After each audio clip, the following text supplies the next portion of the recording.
మనకి దాదాపుగా యాత్రా కీర్తనల తర్వాత మనం 138వ కీర్తన నుంచి చూస్తే కనుక మనకి దావీదు రాసినటువంటి కీర్తనలే కనపడుతూ ఉంటాయి. 145వ కీర్తన వరకు ఇవన్నీ కూడా దావీదు కీర్తనల సముదాయం అన్నమాట. ఇక్కడ దావీదు రాసినటువంటి ఈ కీర్తనలో 144వ కీర్తనలో నేను చాలా సింపుల్గా షార్ట్గా చెప్తాను. దేవుని సేవకులకి కోసం అనుకుంటున్నాను.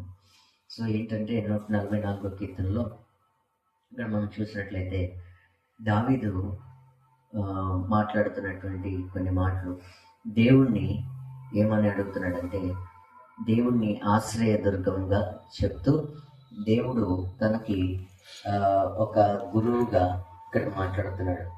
దేవుడు దావీదుకి ఏం నేర్పిస్తున్నాడంటే, ఆయన నా చేతులకు యుద్ధము, నా వ్రేళ్లకు పోరాటము నేర్పవాడై ఉన్నాడు అని చెప్తున్నాడు. సో దావీదుకి దేవునికి ఉన్న ఒక సంబంధం మనకి ఇక్కడ కనపడుతూ ఉంది. తనకి దేవుడే ఆశ్రయం అని దావీదు మాట్లాడుతూ ఉన్నాడు. అయితే ఈ దేవుడిని ఆశ్రయంగా చేసుకుంటూ దావీదు ఏమని చెప్తున్నాడంటే, దేవుడు ఏం చేస్తాడంట, తన చేతులకి యుద్ధమును, వేళకు పోరాటము. యుద్ధం చేసేవాడికి ప్రముఖమైనది ఏంటో తెలుసా? బాణం కాదు, కత్తి కాదు, డాల్ కాదు, ముందు అవయవాలు ముఖ్యం. అవయవాలు లేకుండా యుద్ధం చేయలేడు మనిషి. కాబట్టి యుద్ధం చేసేవాడికి అవయవాలు చాలా ముఖ్యం. ఆ అవయవాల్లో చేతులు మరి ముఖ్యం. ఎందుకంటే ఎదుటివారితో యుద్ధం చేసేది చేతులతోనే, వేళ్లతోనే. సో కత్తి తిప్పాలంటే చేయి కావాలి, బాణం వేయాలంటే వేళ్ళు కావాలి. కాబట్టి వేళ్ళు లేకుండా బాణాలు వేయలేరు. ఈ రోజుల్లో చూసినా కూడా ట్రిగ్గర్ నొక్కాలంటే వేళ్ళు కావాలి కదా. గన్నుతో, తుపాకీతో కాల్చాలంటే ఏం కావాలంటే వేళ్లతోనే కదా నొక్కేది. సో ఇప్పుడు అందుకనే వేళ్ళు యుద్ధానికి కావాలి, చేతులు కూడా యుద్ధం చేయడానికి కావాలి. దావీదుకి ఈ యుద్ధాన్ని నేర్పిన వాడెవరు? దావీదు అంటేనే యుద్ధం నేర్పరి అని మనకు తెలుసు. ఒకనొక సమయంలో తన యుద్ధ భూమిలో పడిపోతే అక్కడ ఉన్నవారు వచ్చి అంటాడు, నువ్వు మాలాంటి 10,000 మందితో సాటి నువ్వు ఇలాగా పడిపోవటం కరెక్ట్ కాదు అని చెప్పేసి దావీదుని యుద్ధ భూమిలోంచి పంపించేస్తారు అబ్షలోముతో యుద్ధం జరుగుతున్నటువంటి సమయంలో. సో దావీదు యుద్ధ నేర్పరి, దావీదు యుద్ధాన్ని బాగా నేర్చినవాడు. అయితే ఆ యుద్ధాన్ని ఆయన నేర్పించిన వాడు ఎవరు అంటే దేవుడు. ఆయన నా చేతులకు యుద్ధాన్ని, నా వేళ్లకు పోరాటాన్ని నేర్చున్నాడని ఇక్కడ రాస్తా ఉన్నాడు. అయితే ఈ కీర్తనలో 2 వేరు విషయాలని నేను మీకు చెప్పేసి నేను ముగించేస్తాను. ఏంటంటే మొదటిగా ఈ కీర్తన మొత్తంలో మనం చూసినట్లయితే కనుక 2 కేటగిరీస్లో 2 వేరు వ్యక్తులు కనపడుతున్నారు. మనం చూసినట్లయితే కనుక మొదట యుద్ధం చేసేటువంటి వారైతే, ఇంకొకరు దేనికి పనికిరాని వాళ్ళు అనమాట. వాళ్ళు ఎలా ఉంటారంటే, మనం ఒకసారి కీర్తనలో చూడండి, 144వ కీర్తనలో 11వ వచనం చూడండి.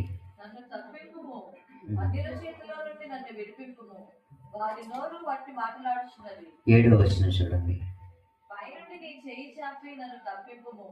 మహాజలములలో నుండి అన్యుల చేతిలో నుండి నన్ను విడిపింపు.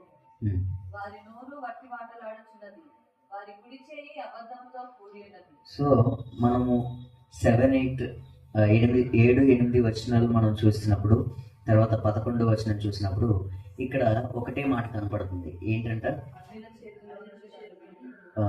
వాళ్ళు అలాంటి వాళ్ళు, వారి నోరు వట్టి మాట్లాడుతుంది, వాడి కుడి చెయ్యి. సో ఇప్పుడు దావీదు చేతులకేమో యుద్ధం అంట, వీళ్ళకి ఏంటంట అబద్ధం అంట. వాళ్ళ నోరు, దావీదు నోరు దేవుణ్ణి సన్నతిస్తుందంట, వీళ్ళ నోరు ఏం చేస్తుందంట, వట్టి మాట్లాడుతుందంట. సో మనం మాట్లాడుకుంటే పోరాడే క్రైస్తవుడు, కబుర్లు చెప్పే క్రైస్తవుడు అనుకోవచ్చు. సో ఇక్కడ 2 రకాలు కనబడుతున్నారు. దావీదు పోరాడేటువంటి భక్తుడు, అన్యుడు శత్రువు అయిన వాడు ఎలా ఉన్నాడంటే వట్టి మాట్లాడేటువంటి వాడుగా ఉన్నాడు.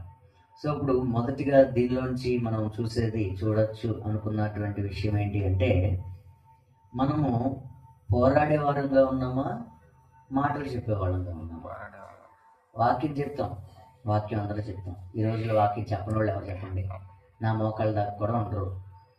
సో కానీ వాక్యం చెప్పేస్తున్నారు. సో వాక్యం ఈ రోజుల్లో ఎవరైనా చెప్పగలరు, వాక్యాన్ని తర్ఫీదిస్తే ఎవరైనా మాట్లాడగలుగుతున్నారు.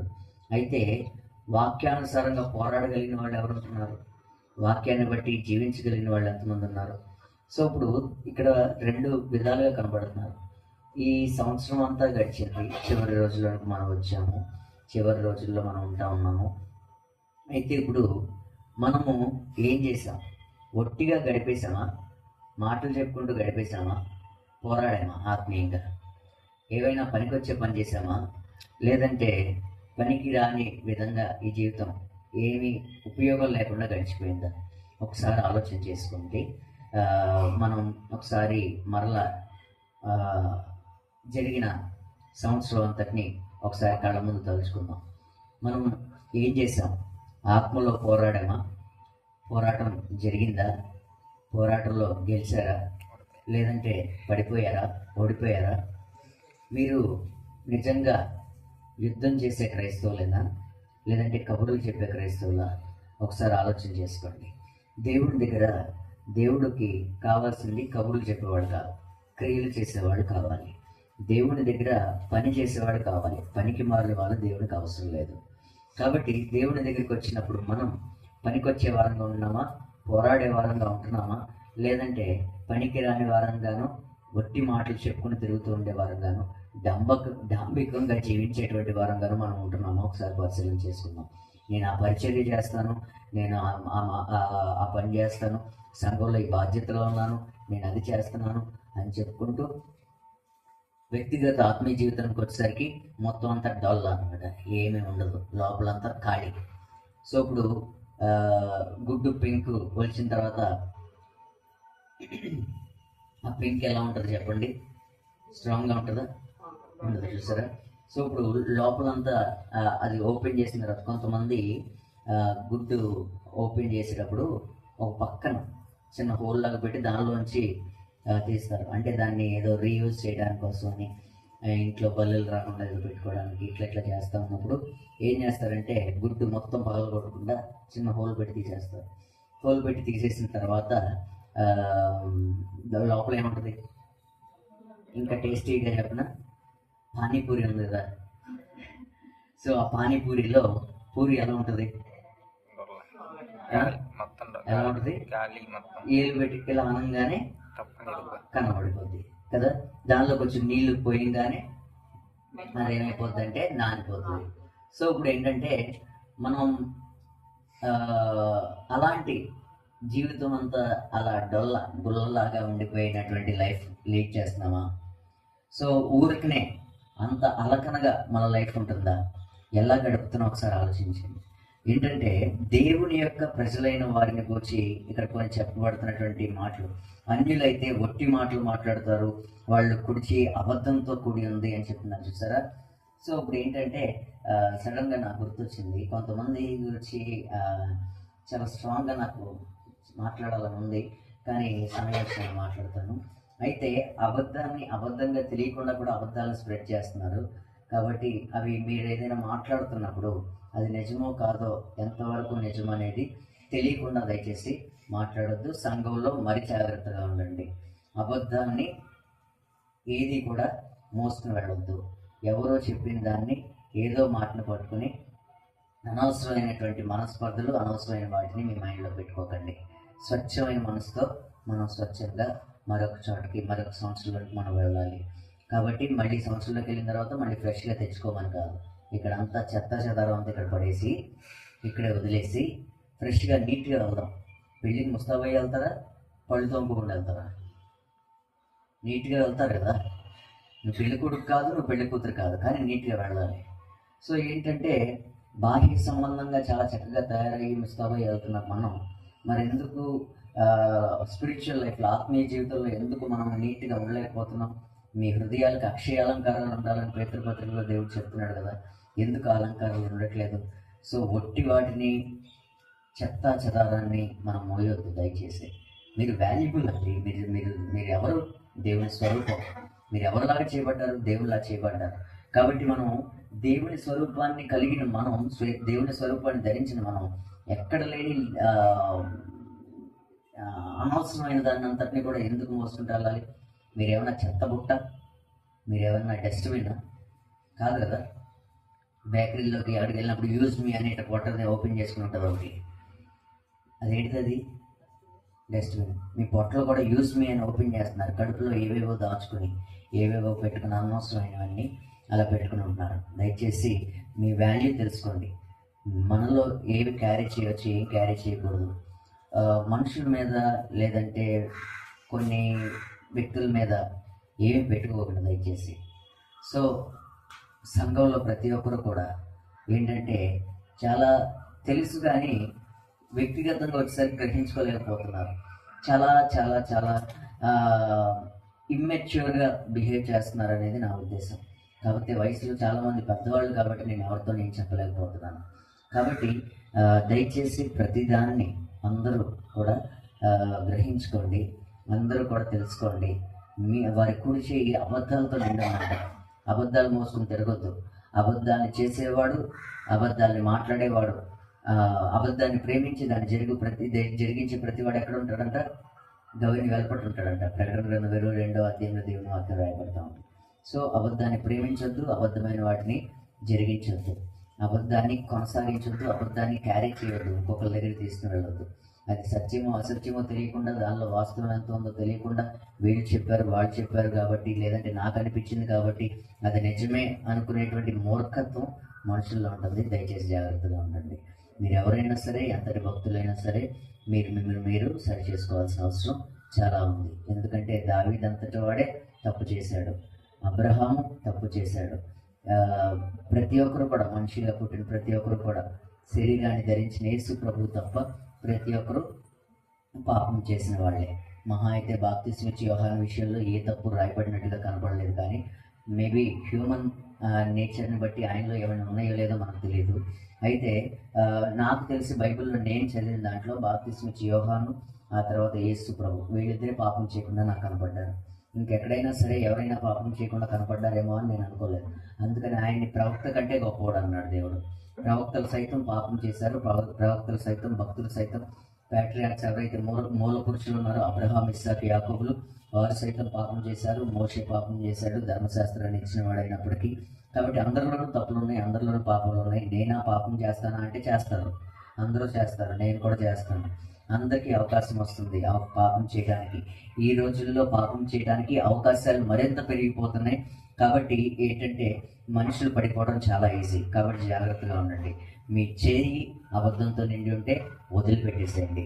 మీలో చెడు ఉంటే దాన్ని వదిలిపెట్టేయండి. కోపాలు మానుకోండి, ద్వేషాలు తొలగించుకోండి, అసహ్యతను తొలగించండి, పాపాన్ని, దుష్టత్వాన్ని మానుకోండి. మీరు ప్రతి విధమైనటువంటి తప్పుని మనలో ఉందనుకుని మీకు అర్థమవుతున్న ప్రతి స్థితిని మీకు తెలుసు కదా. ఈ సంవత్సరంలో మీరు వేటి గుండా వెళ్ళారు, ఏమేం చేశారో మీకు తెలుసు. కాబట్టి మీరు చేసిన వాటిని ఒకసారి గుర్తు తెచ్చుకోండి. ఒక విధంగా మీరు ఆలోచన చేసుకోండి. మీరు ఏం చేయాలనుకున్నారు, గత నిర్ణయాలు తీసుకున్నారు కదా, గతంలో ఏం చేద్దాం అనుకున్నాను, నేనేం చేశాను. సేమ్ అందరికీ ఒకటే ప్రాబ్లం. రోమీయులకు రాసిన పత్రిక 7వ అధ్యాయంలో పౌలు ప్రాబ్లం ఏంటో మనందరి ప్రాబ్లం అదే. నేను చేయాలనుకున్న మంచి చేయలేకపోతున్నాను, నేను చేయొద్దు అనుకునేటువంటి కీడే చేయాల్సి వస్తుంది, పాపమే చేయాల్సి వస్తుంది. అయ్యో నేను ఎంత దౌర్భాగ్యుడినే అని బాధపడుతున్నాడు పౌలు. కాబట్టి అందరం అదే దౌర్భాగ్య పరిస్థితిలో ఉన్నామని చెప్పడానికి ఎలాంటి సందేహం లేదు. కాబట్టి ప్రతి ఒక్కరూ పాపం చేస్తున్నాం, దేవుడు అనుగ్రహించే మహిమను పొందలేని పరిస్థితిలో మనం ఉంటున్నాం. కాబట్టి ప్రతి ఒక్కరు గుర్తు తెచ్చుకోండి, మనం పాపం చేసిన వాళ్ళమే. మనకు మూల పురుషులు పాపం చేశారు, మన మధ్యవర్తులు పాపం చేశారు, అందరం పాపం చేసిన వాళ్ళమే. యెషయా గ్రంథంలో ఉన్నటువంటి మాట ఇది. సో ఏంటంటే అందరం పాపం చేశాం. నేను పాపం చేయలేదని మీరు చెప్తే కనుక మీరు అబద్ధం ఆడుతున్నారు, అంతకు మించి దేవుడిని అబద్ధికుడిగా చేస్తున్నారని చెప్పేసి 1 యోహాను పత్రిక 1వ అధ్యాయం 4వ వచనంలో దేవుని వాక్యం చెప్తుంది. సో ఈ సంవత్సరంలో నేను పాపం చేయలేదు అన్న వాళ్ళు ఎవరైనా ఉన్నారా? ఎవరు లేరు, అందరూ పాపం చేశారు. కాబట్టి పాపం చేశాము, చేస్తూనే ఉన్నాము. నో అని చెప్పొద్దు, నేను పరమ పవిత్రురాలని అని చెప్పొద్దు, అబద్ధాలు ఆడొద్దు. ఒక్కొక్కరిలో నుంచి మీ గురించి అరకొర తెలిసిన నేను చెప్పగలను, నాలో నుంచి మీరు చెప్పగలరు. మనందరం బ్రతుకులు అలాంటివే. కాబట్టి మన చేతిలో ఇలాంటివి ఉన్నాయని తెలిసినప్పుడు వదిలేయాలి. ఇది జీవము కలిగిన దేవుని సంఘం కదా, ఇది పరిశుద్ధ దేవుని యొక్క సంఘం కదా, మనం దేవుని ఆలయమై ఉన్నాం కదా, మనం అనవసరమైన వాటిని క్యారీ చేయొద్దు. దేవుని ఆలయము ఎలా ఉండాలి? చక్కగా పవిత్రంగా ఉండాలి. కాబట్టి దేవునికి నివాస యోగ్యంగా ఇప్పటికైనా మనం మలుచుకుందాం. ఈ దేవుని యొక్క ఆలయం పాడైపోయినప్పుడు, యెరూషలేము తగలపడిపోయినప్పుడు నెహెమ్యా బాధపడ్డాడు కదా. నెహెమ్యా గ్రంథం 1వ అధ్యాయం 3వ వచనంలో హనానీ వచ్చి ఆయనకి సమాచారం చెప్పినప్పుడు చాలా బాధపడిపోయాడు, ఉపవాసం ఉన్నాడు, కన్నీరు కార్చాడు. అయ్యో దేవాలయం ఇలా ఉండకూడదని. మరి మన దేహం అనే దేవాలయం పాడైపోతుంటే ఎందుకు బాధ అవ్వట్లేదు? ఎందుకు కష్టం రావట్లేదు? ప్రాబ్లం మన మనసులో ప్రాబ్లం ఉంది. ఒకసారి ఆలోచన చేసుకుందాం. ఒట్టి వాటిని, అబద్ధములైన వాటిని, అనవసరమైన వాటిని దయచేసి క్యారీ చేయొద్దు. మనం చాలా ప్రెషియస్ బీయింగ్స్, మనం చాలా విలువైన వాళ్ళు, దేవుడు నివసించాలని కోరుకుంటున్నటువంటి స్థలం మనం. కాబట్టి మనము అన్యుల వలె, దేవుణ్ణి ఎరగని వారి వలె ఇంకా ప్రవర్తించొద్దు. ఇకపై అలా ఉండొద్దు. మార్చుకోవడానికి ప్రయత్నం చేద్దాం. కాబట్టి దేవుడు కోరుకుంటున్నటువంటి విధంగా మనం జీవించడానికి ప్రయత్నం చేద్దాం. అన్యులైన వారు ఎలా ఉన్నారంటే వట్టి మాటలు పలుకుతున్నారంట, అబద్ధాలతో నిండి ఉన్నారంట. సో ఇలాగ ఉన్నారని చెప్తున్నాడు. అయితే దేవుని ప్రజలుగా మనం ఎలా ఉండాలనేది ఈ కీర్తనలో చెప్తున్నాడు. చూడండి, మన కుమారులైతే, మన పిల్లలైతే ఎలా ఉండాలనేది 144 కీర్తన 12వ వచనం నుండి చివరి వచనం వరకు ఒకసారి చదవండి. మా కుమారులు, మన కుమారులు ఎలా ఉండాలంట? ఎదిగిన మొక్కల్లాగా ఉండాలంట. కుమార్తెలు నగరునికై చెక్కిన మూల కంబముల్లాగా ఉన్నారంట. కొట్లు ఖాళీగా ఉన్నాయా? ఇందాక వాళ్ళ వట్టి కనపడుతున్నాయి కదా, ఇక్కడ నింపబడి చూస్తున్నాం. చూడండి, నిధులుగా ఉన్నాయంట.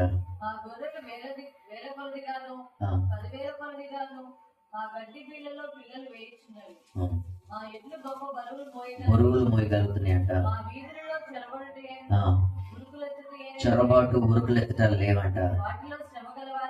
శ్రమ కలిగిన వారి మొరలు లేవంట.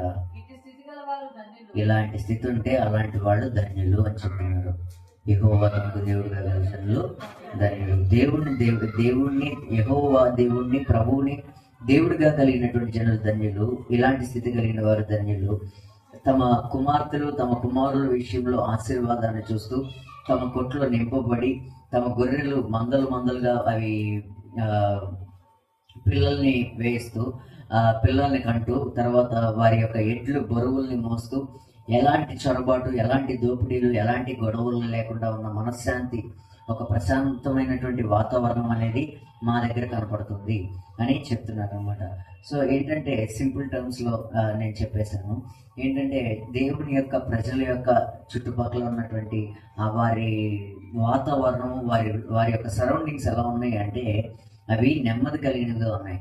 సో ఇప్పుడు ఏంటి అంటే మన స్థితి అలా ఉండాలి. మనం దేవుణ్ణి ఎరిగిన వారంగా అలా ఉండాలి. ప్రతి ఒక్కరూ కూడా ఈ లోకంలో ఉంటున్నప్పుడు ఇక్కడ 2 కేటగిరీస్ మనుషులు ఉన్నారని చెప్పాను కదా మొదట్లో. కాబట్టి ఒకటి అబద్ధాలతో నిండుకుని వట్టి మాటలు మాట్లాడేవాళ్ళు, ఇంకొకటి ఆశీర్వదించబడి దేవుని చేత నింపబడి దేవుణ్ణి కలిగినటువంటి జనులుగా ఉన్నవాళ్ళు. వారు పొందుకున్న ఆశీర్వాదాలు, వాళ్ళ కుమార్తెల విషయంలో, వాళ్ళ వస్తువుల విషయంలో, వారి విషయంలో దేవుడు వాళ్ళు చూస్తున్నటువంటి ఆశీర్వాదాల గురించి మాట్లాడుతూ ఉన్నారు. కాబట్టి మనం ఒట్టి వారం అయితే కనుక మన జీవితంలో కూడా మిగిలేదు. అదే ఏంటంటే ఇలాంటి ఒట్టిదే మిగులుతుంది. మన జీవితం ఖాళీగానే మిగిలిపోతుంది. కాబట్టి ఖాళీ పాత్రలు,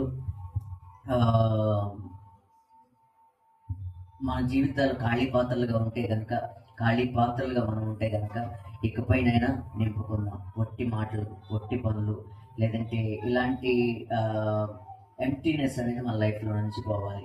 శూన్యత, వ్యర్థత అనేది మనలో నుంచి పోవాలి. పనికొచ్చే విధంగా మనం మార్చబడాలి. దేవుని దగ్గర మనం అందరం ప్రయోజకులుగా ఉండాలనేది దేవుని యొక్క ఉద్దేశం. కాబట్టి ఒకవేళ ఖాళీగా ఉన్నా, లేదంటే వ్యర్థమైన దాంట్లో నింపబడి ఉన్నా, మొదటిగా మనం ఏం చేయాలంటే మనం సరి చేసుకోవాలి. రెండవ మాట ఏంటి అంటే కీర్తనలో దావీదు చెప్తున్నటువంటి మొదటి వచనంలో ఉన్నటువంటి మాట, నా చేతులకు యుద్ధము, నా వేళ్లకు పోరాటము ఆయన నేర్పిస్తాడు అని దేవుని వాక్యంలో ఉంది కదా.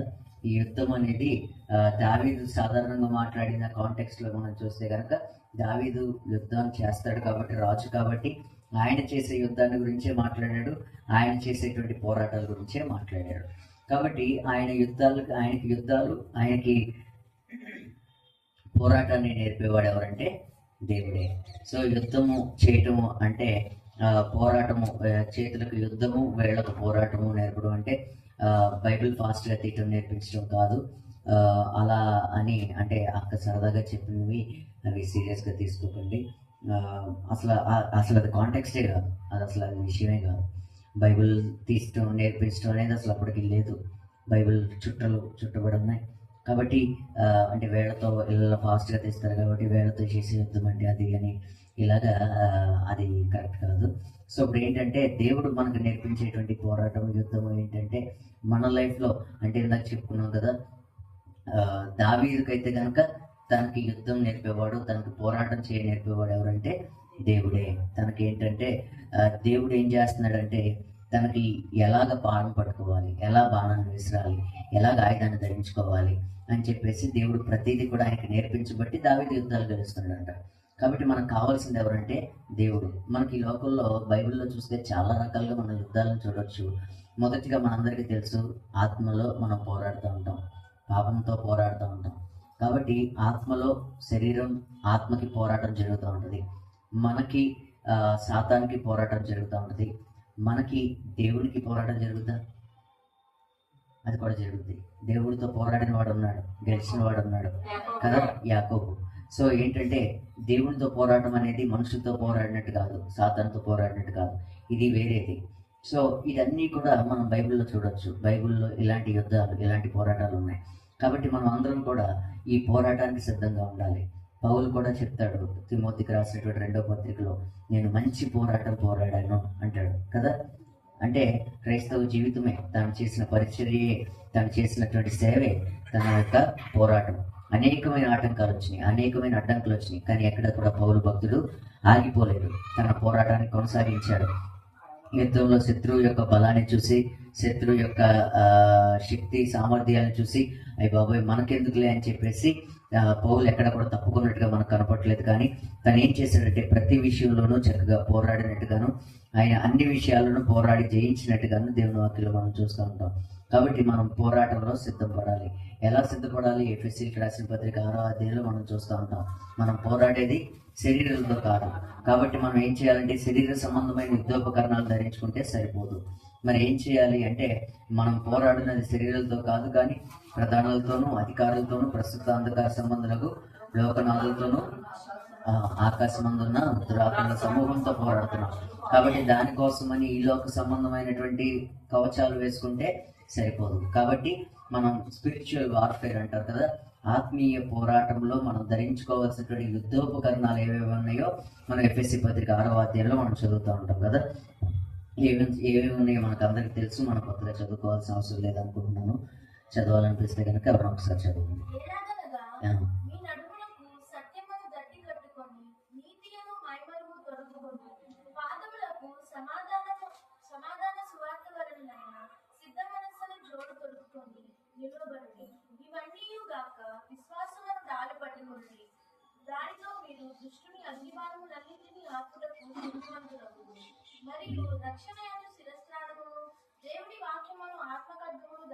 చూడండి, యుద్ధానికి మనం ధరించుకోవాల్సినటువంటి ఇవన్నీ కవచాలు ఇవన్నమాట. ఇవి దేవుడిచ్చేటువంటి సర్వాంగ కవచమై ఉంది. మరి మన యుద్ధం ఏంటి అంటే 18వ వచనంలో ఉంటుంది, ఆత్మ వలన ప్రతి సమయమందు ప్రతి విధమైన ప్రార్థనే. అదే మనం చేసేటువంటి యుద్ధం అన్నమాట. అది ఎలా చెప్తావు అక్కడ రాయలేదుగా అనుకోవద్దు. యాకోబు చేసింది ఏంటి? యాకోబు చేసినటువంటి యుద్ధం ఏంటి? ఒకసారి ఆలోచించేయండి. హోషేయ గ్రంథంలో దేవుని వాక్యం రాసి ఉంటుంది కదా. హోషేయ ఏం చేశాడంట? యాకోబు ఏం చేశాడని రాసి ఉంటుంది. అతడు దేవునితో పోరాడాడంట. హోషేయ గ్రంథము 12వ అధ్యాయము 3-4 వచనాలు చూడండి. హోషేయ 12.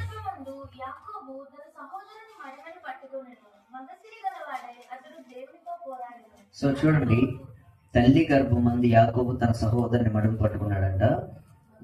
మగసిరి గలవాడై దేవునితో పోరాడాడంట. ఎలా పోరాడాడు? కుస్తీ బట్టలు పట్టాడా? ఏం చేశాడు? 4వ వచనం, అతడు దూతతో పోరాడి జయం పొందాడంట. అతడు కన్నీరు విడిచి అతని బతిమాలను. బేతేలులో చూడండి, దేవుడి యొక్క ప్రత్యక్షతను చూశాడు, కన్నీటితో పోరాడాడు. యాకోబు చేసినటువంటి పోరాటం ఏంటి అంటే కన్నీటితో దేవుడి దగ్గర పోరాడాడంట. ఒక మగసిరి కలవాడై అతడు దేవునితో పోరాడాడంట, దూతతో పోరాడి జయం పొందాడంట. ఎలా పోరాడాడు అంటే కన్నీటి పర్యంతమై పోరాడాడంట. సో ఇప్పుడు మన కన్నీటి ప్రార్థనే దేవుని దగ్గర మనం చేసేటువంటి పోరాటం. మన ప్రార్థనలో మనం పట్టుదల కలిగి మనం పోరాడే వరంగా ఉండాలి. మన ప్రార్థన మన పోరాటం ఏంటంటే ప్రతి విషయంలోనూ ప్రయాసపడుతూ పోరాడాలంట. ప్రతి విషయంలోనూ ఆ ప్రార్థనలో పట్టుదలతో ఉండాలంట. ప్రార్థన విషయంలో మనము ఎప్పుడైతే ఆగిపోతామో ఆయుధాలన్నీ ధరించుకొని పక్కన కూర్చున్నటువంటి యుద్ధ సైనికుడిలాగా ఉంటాం అనమాట. కాబట్టి ఆయుధాలు ధరించుకున్న తర్వాత చేయాల్సింది ఏంటి? యుద్ధం చేయాలి, పోరాటం చేయాలి. కాబట్టి ప్రతి ఒక్కరూ కూడా పోరాడే వరంగా ఉండాలి. మన లైఫ్లో పోరాటం అనేది జరగకపోతే కష్టం. ఎందుకంటే ఒక పక్క నుంచి సాతాను యుద్ధం ప్రకటిస్తూనే ఉంటాడు రోజు రోజు మన మీద. మనం ఏం చేయాలి? వాడి మీద యుద్ధం ఎదురు తిరగాలి, పోరాడాలి. కాబట్టి మనం అందరం కూడా దేవుని దగ్గర హెబ్రీయులకు రాసిన పత్రికలో ఉంటుంది, మీరు రక్తం కారణంతగా పోరాడాలంట పాపంతో. హెబ్రీయులకు రాసిన పత్రిక 12వ అధ్యాయం 4వ వచనంలో, మీరు పాపంతో పోరాటంలో రక్తము కారణంతగా ఇంకా దానిని ఎదిరించలేదు. సో ఇప్పుడు ఏం చేయాలంట? రక్తము కారణంతగా ఏం చేయాలంటే పోరాడాలంట. అంటే ఇప్పుడు ఏంటంటే కోర్స్ వేసుకుని మనం అందరినీ మన శరీరాన్ని చీల్చుకోమని కాదు. రక్తము కారణంతగా అంటే యేసు ప్రభు గెత్సెమనే తోటలో చేసినటువంటి ప్రార్థన గుర్తు తెచ్చుకోండి. రక్త బిందువుల వలె తన చెమట కారిందంట. అంటే ఇప్పుడు ఆయన ఏమన్నా బ్లేడ్లు పెట్టి కోసేసుకున్నాడా, లేదంటే తన హర్ట్ చేసుకున్నాడా?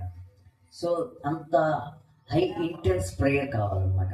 అంత విపరీతంగా అంత బలమైనటువంటి ప్రార్థన చేయాలి. అలాంటి ప్రార్థన చేసేటువంటి వారంగా మనం ఉండాలి.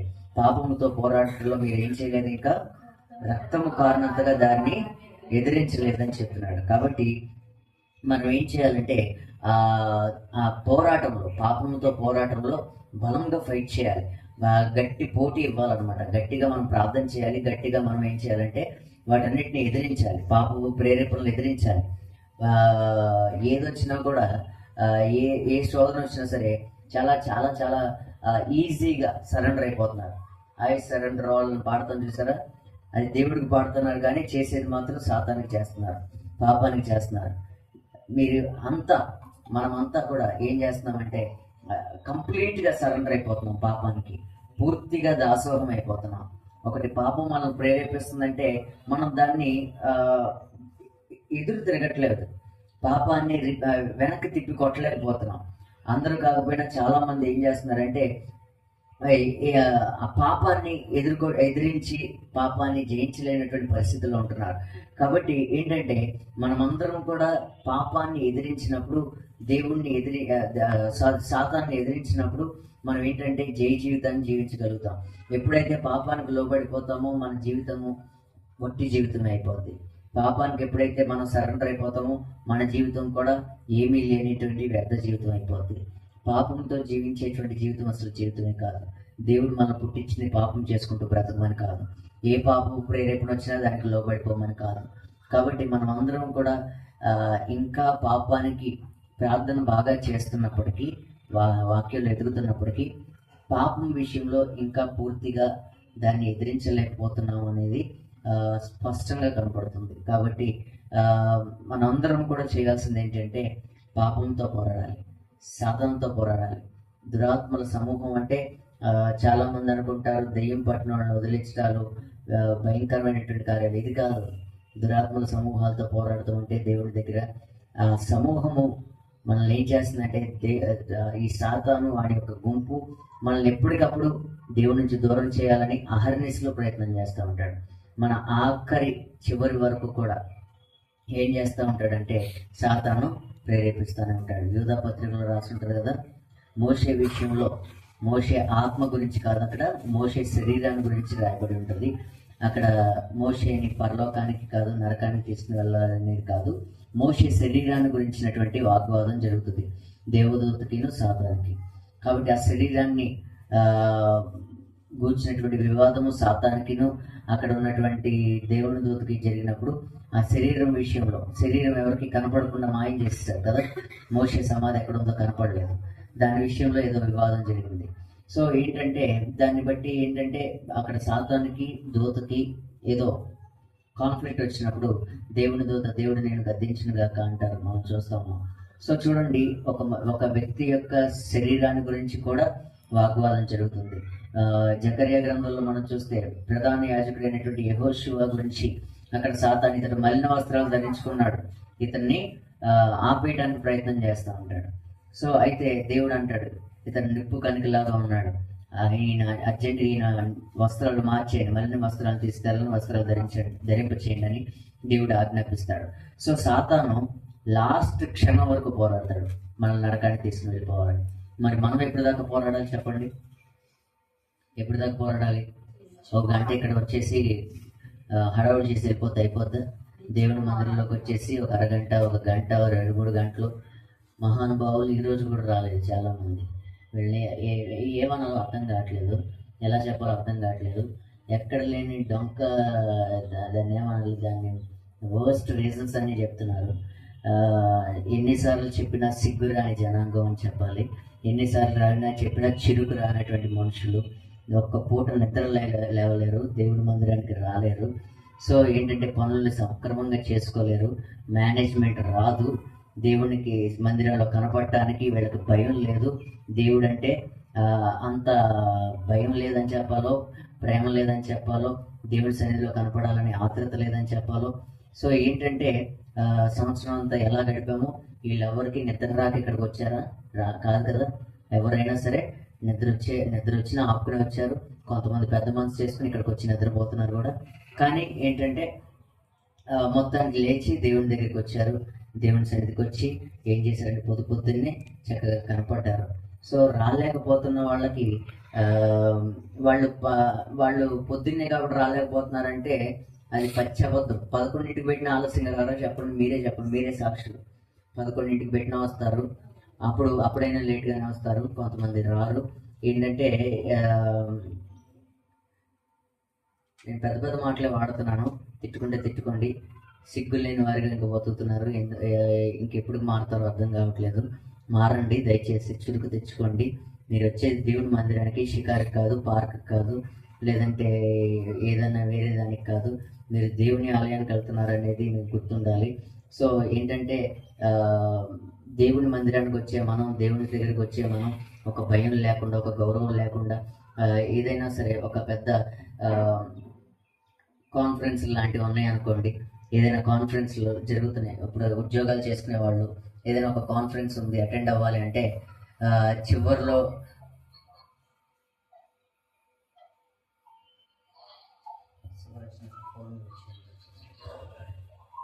సో ఇప్పుడు ఏంటంటే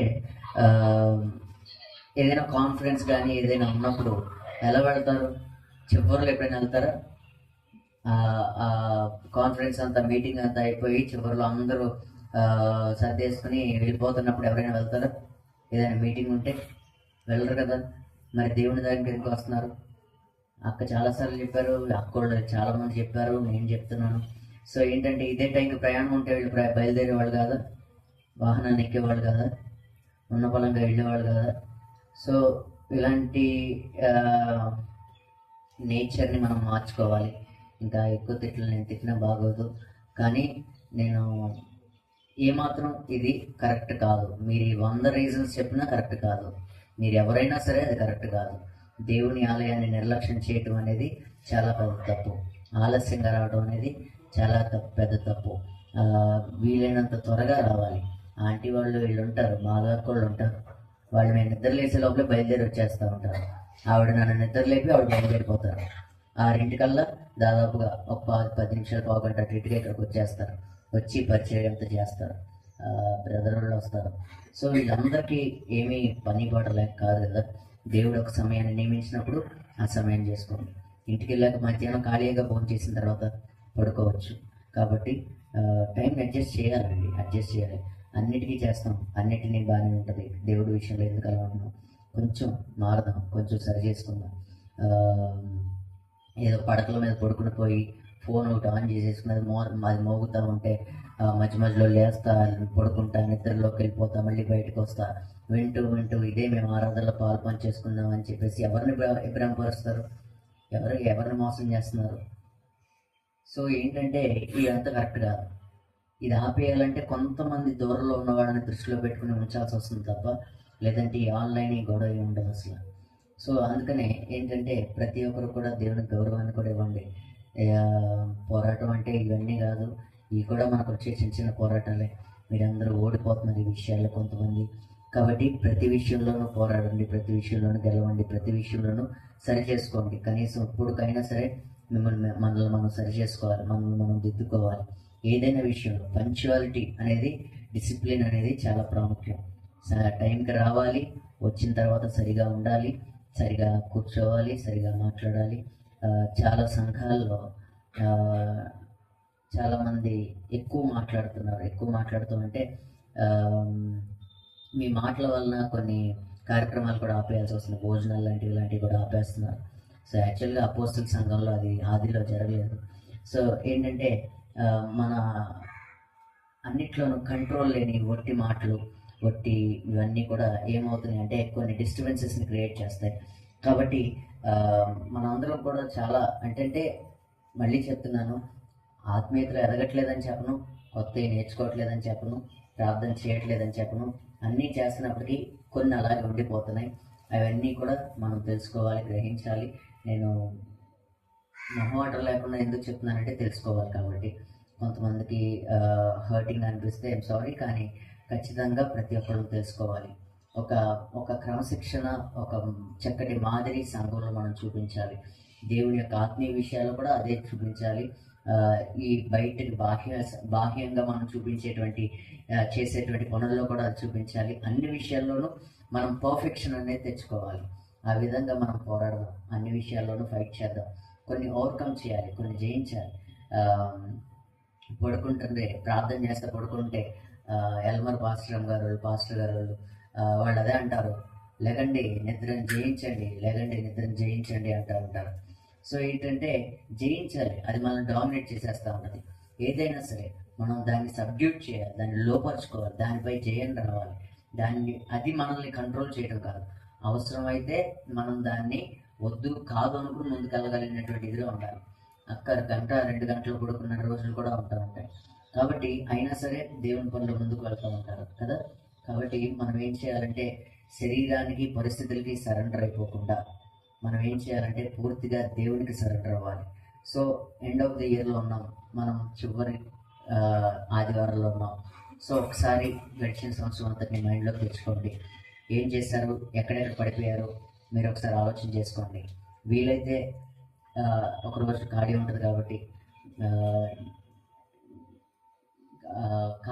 మీరు ఖాళీ ఉన్నప్పుడు మీరు ఖచ్చితంగా మీరు ఏ విషయాల్లో ఫెయిల్ అయ్యారనేది ఒకసారి చూసుకోండి. ఆన్ పేపర్ అయితే చాలా బాగుంటుంది, కావాలని తర్వాత నలిపేసి చింపేసి పడేసేయండి ఎవరికి కనపడకుండా. కానీ ఏ విషయాల్లో నేను ఫెయిల్ అయ్యాను అంటే ఇంకొకరు చూస్తే ఇబ్బంది కదా మన లైఫ్. కాబట్టి ఎక్కడెక్కడ పడిపోయాను అనేది మీరు పేపర్ మీద పెడితే, ఏదైనా పేపర్ మీద పెడతాం అనేది ఒక మంచి లక్షణం. దానివల్ల మనకు ఒక మంచి క్లారిటీ వస్తుంది. మనం అచీవ్మెంట్ అనేది ఈజీగా జరుగుతుంది. మనం దేనైనా జయించాలంటే, దేనైనా సాధించాలంటే పేపర్ మీద పెట్టుకుని షెడ్యూల్ చేసుకోవడం, పేపర్ మీద పెట్టుకుని రాసుకోవడం, మంచి అయినా చెడైనా అది ఉపయోగపడుతుంది. కాబట్టి ప్రతి ఒక్కరు చూసుకోండి, లెక్క చూసుకుని సరి చేసుకుని ఎలా ఉన్నారో ఒకసారి గమనించుకొని, ఏం చేద్దాం అనుకున్నారో ఏం చేశారు, ఎలా ఉండాలనుకున్నారో ఎలా జరిగింది, ఎక్కడెక్కడ పడిపోయారు, ఎక్కడెక్కడ జయం పొందారు అన్నీ చూసుకున్నప్పుడు మన లైఫ్ ఒక ఇయర్లో ఎలా ఉంది అనేది మనకు ఒక క్లారిటీ వస్తే నెక్స్ట్ ఏం చేయాలి, ఏం చేయకూడదు, ఎలా ముందుకు వెళ్ళాలి, ఎలా వెళ్ళకూడదు అనేది మనకు ఒక క్లారిటీ వస్తుంది. కాబట్టి సిద్ధపడండి. అందరూ కూడా మిమ్మల్ని మీరు సరి చేసుకుని సిద్ధపడి కొత్త సంవత్సరంలో ప్రవేశించండి. దేవుని చిత్తు అయితే మరి ఒక ఆదివారం మనం కలుసుకునే లోపల ఇంకొక సంవత్సరంలో మనం ప్రవేశిస్తాం. కాబట్టి మరి ఈ లోపల మనం ఇలాగే వెళ్ళకూడదని, ఇంకా చాలా విషయాల్లో అప్గ్రేడ్ అవ్వాలి, ఇంకా ఎదగాలి. కాబట్టి ఆ విషయాలన్నింటిలోనూ ప్రార్థన చేసుకుని దేవుని దగ్గర మనం ఎదగడానికి ప్రయత్నం చేద్దాం. జస్ట్ సింపుల్గా సాదాసీదాగా మీ లైఫ్ నడుస్తుంది అంటే మీరు ఇంకా టఫ్ ఫైట్ ఇవ్వట్లేదు, మీరు ఇంకా స్పిరిచువల్గా పోరాడట్లేదు. చాలా పోరాటం ఉండాలి. పోరాటం లేకపోతే ప్రాబ్లం. కాబట్టి మన లైఫ్లో పోరాడాలి, మన లైఫ్లో జయించాలి. మనం కూడా పౌరులాగా చెప్పాలి, నేను మంచి పోరాటం పోరాడాను, నా పరుగును నేను ముగించాను, నా కోసం కిరీటం రెడీగా ఉంది అని పౌరులాగా మనం కూడా చెప్పగలగాలి. అలాగే పౌలు చెప్పాడు, మనం కూడా చెప్పాలి. పౌలు జయించాడు, మనం కూడా జయించాలి. అతని తత్వాన్ని అతను మార్చుకుంటూ వచ్చాడు గ్రాడ్యువల్గా. మనం కూడా మార్చుకుంటూ వెళ్ళాలి. స్పిరిచువల్ లైఫ్ అంటేనే అది లేనప్పుడు ఆత్మీయత లేదు. కాబట్టి అన్ని విషయాల్లోనూ మారదాం, అన్ని విషయాల్లోనూ ఎదుగుదాం, అన్ని విషయాల్లోనూ మనం దేవుని యొక్క ఆత్మీయతలో, దేవుని యొక్క సహాయంతో పోరాడి మనం ముందుకు వెళ్దాం. దావీదుకి యుద్ధాన్ని నేర్పించిన వాడు, దావీదుకి పోరాటాన్ని నేర్పించిన వాడు దేవుడే అంటారు. కాబట్టి దావీదు జయాన్ని చేశాడు. మనము ఏ ఏ విషయాల్లో పోరాడుతున్నామో ఆ విషయంలో యుద్ధం చేయడం నేర్పించు ప్రభా, నాకు జయించడం నేర్పించు ప్రభా అని దేవుని దగ్గర ప్రార్థన చేయాలి. మనం దేనితో ఎలా పోరాడాలనేది మనకు తెలియట్లేదు, కాబట్టి దానికి ఇంకా సరెండర్ అయిపోతున్నాం. కాబట్టి గుర్తుపెట్టుకుని ప్రార్థన చేసుకోండి. దేవుడు మిమ్మల్ని దీవించుగాక. తలలో ఉంచండి, ప్రార్థన చేసుకుందాం.